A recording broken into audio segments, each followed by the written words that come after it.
Blog में आप लोगों ने मुझे बहुत प्यार दिया और मुझे स्नेह मिला। इसका सभी के लिए, सभी दोस्तों को, सभी दर्शकों को मेरी ओर से आभार। अब मैं आपको आज ये दिखाने आया हूँ कि मेरा खेत कहाँ पर स्थित है, किस जगह स्थित है और उसमें क्या क्या फसल हुई है। रबी की फसल इस समय बोई गई है, तो हम लोग चलते हैं आगे की ओर। ये हमारा रास्ता है खेत जाने का। यहाँ से हम एंट्रेंस करते हैं। काफ़ी, हालांकि मैं तो मोटरसाइकिल से आया हुआ हूँ, लेकिन मैं आपको रास्ता दिखा रहा हूँ अपने खेत की ओर जो ले जाता है। ये चारों तरफ, सभी तरफ खेत हैं और इस समय रबी की फसल यहाँ पर बोई गई है। ये मटर है, पर फसल में पानी ना होने की वजह से, सिंचाई ना होने की वजह से यहाँ पर सिंचाई की व्यवस्थाएं नहीं है। इस वजह से कुछ काफ़ी दिक्कतें हैं और यहाँ पर अभी बहुत जल्द उम्मीद भी नहीं है कि कोई सिंचाई हो पाएगी। ये एक छोटा सा तालाब है जिसमें पानी काफ़ी कम हो गया है। अब ये जनवरी की सीज़न तक आते आते छोटा तालाब होने की वजह से सब पानी लगभग कम ही हो जाता है। और यहीं पर हमारे खेत के पास ही, बिल्कुल खेत से लगा हुआ ये तालाब स्थित है। अब मैं आगे आपको ले चलता हूँ। ये हम लोग अपने खेत की ओर बढ़ रहे हैं।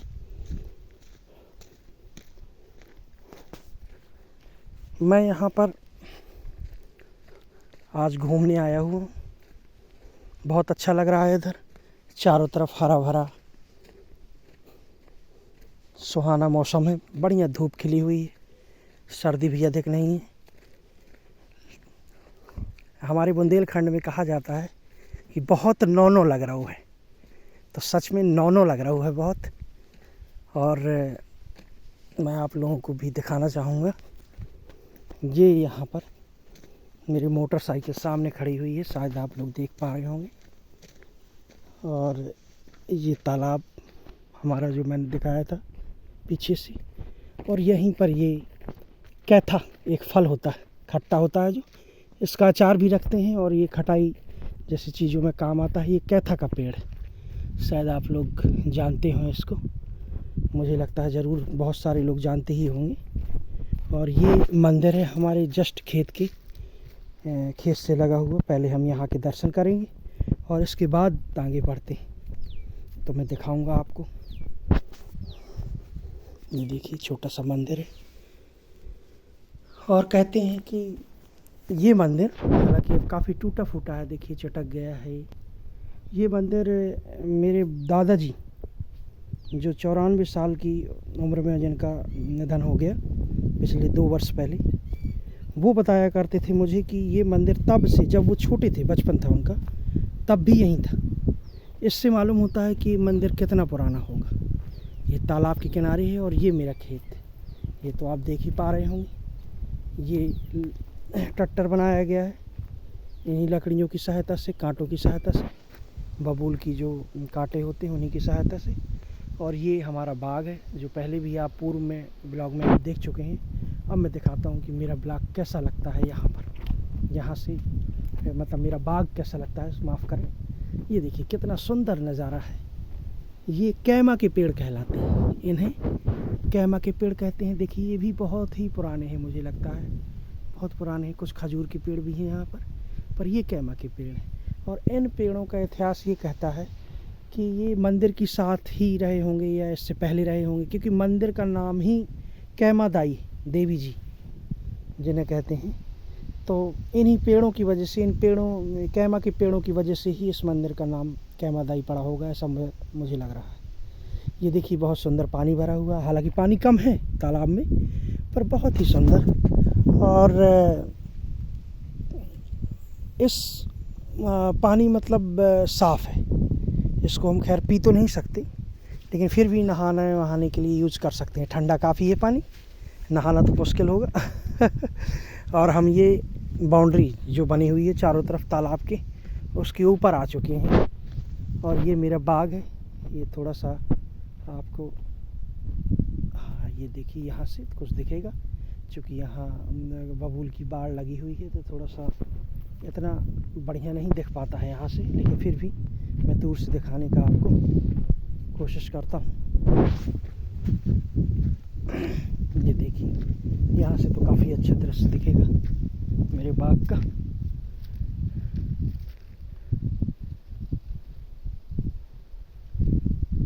काफ़ी खुशी होती है अपना बाग देखकर। बहुत मेहनत की हमने इसमें। आज से करीब 3 वर्ष पहले हमने इन पेड़ों को सभी को लगाया हुआ था, मैंने और मेरे छोटे भाई रोहित त्रिपाठी ने, और उसी की कोशिश के फलस्वरूप ये सब संभव हो सका। क्योंकि इसके लिए वित्त की भी आवश्यकता होती है और उसने सभी वित्त की व्यवस्था की और उसकी ही इच्छा थी कि नहीं भाई साहब हम लोग ये करेंगे। तो जिस समय कोरोना काल था, उसकी छुट्टी थी करीब 4-6 महीने के लिए कंपनी से। वो फार्मास्यूटिकल कंपनी में है, अच्छी कंपनी में है। तो उसने कहा कि भाई साहब हम लोग क्यों ना इस समय ये काम करें। तो उसने ही लखनऊ से पेड़ मंगवाए और उन पेड़ों को छोटे छोटे 6-6 इंच के पेड़ थे ये मात्र, और हम लोगों ने पहले बाड़ लगवाई।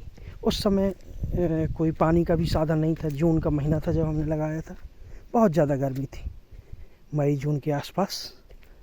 और छोटे छोटे से पेड़, वो बोले कि नहीं 15 दिन में हमें वो चाहिए, पानी देना पड़ेगा इन पेड़ों को, तभी ये पेड़ सरवाइव कर पाएंगे और लग पाएंगे। इसके लिए हमने सोचा कि इसके लिए क्या हो सकता है।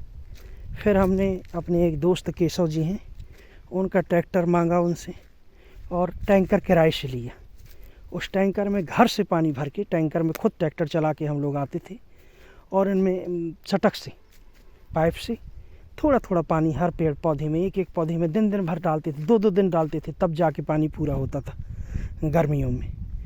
और बहुत ही मेहनत, चारों तरफ लू चला करती थी और इतनी ज़्यादा लू चलती थी कि हम लोग शाम तक जल जाती थी, हमारी त्वचाएं तक जल जाती थी। ये स्थितियाँ हुआ करती थी। सोचते थे हम लोग कि ये पेड़ कैसे आखिर लग पाएंगे, लेकिन हम लोग लगे रहे।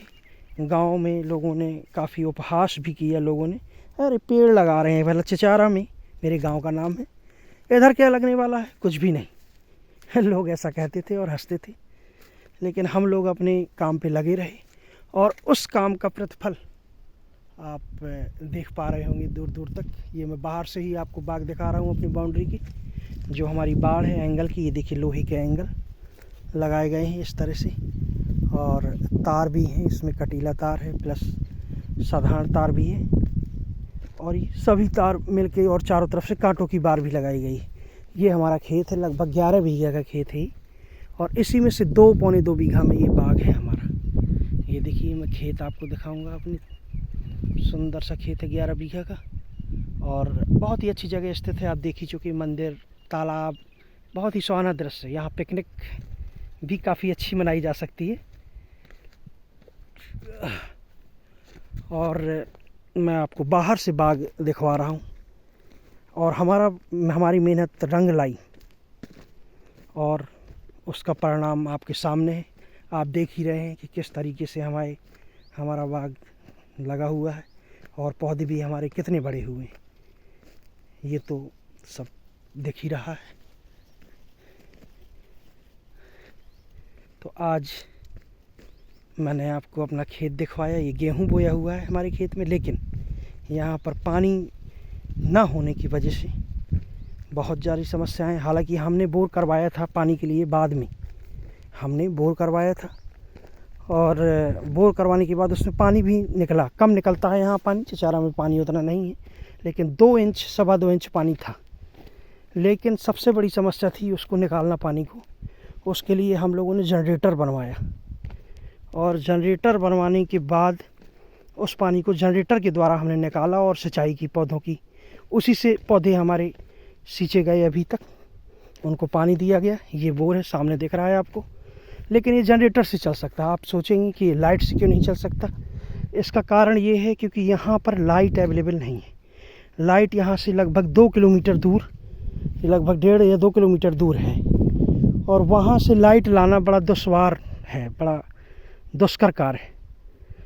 और ख़ास तौर पे उसका जो उसमें पैसा खर्च होगा वो बहुत ज़्यादा होगा। एस्टीमेट बहुत बनेगा, तो यहाँ पर पानी देना संभव नहीं है। और जनरेटर के द्वारा भी बहुत खर्च है। इस 2 पौने 2 बीघा की एक बार सिंचाई करने में लगभग 6 से 7 हज़ार रुपये लगता है मुझे। एक मुझे मज़दूर लगाना होता है और तब मैं इनमें पानी दे पाता हूँ। तो काफ़ी कठिन कार्य। डीजल भी आजकल 90-91 रुपये लीटर है, और इसकी वजह से हम खेतों में पानी इससे बोर से नहीं दे सकते। हाँ, भविष्य में ज़रूर उम्मीद रखते हैं कि इस बोर में हम सौर ऊर्जा लगवाएंगे, एक कमरा बनवाएंगे, ऐसा सोचते हैं।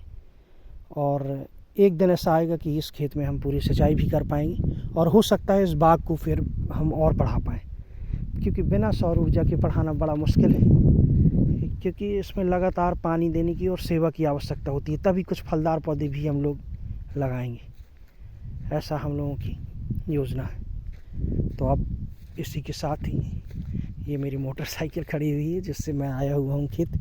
करीब 1.5 से 2 किलोमीटर है हमारा खेत यहाँ घर से।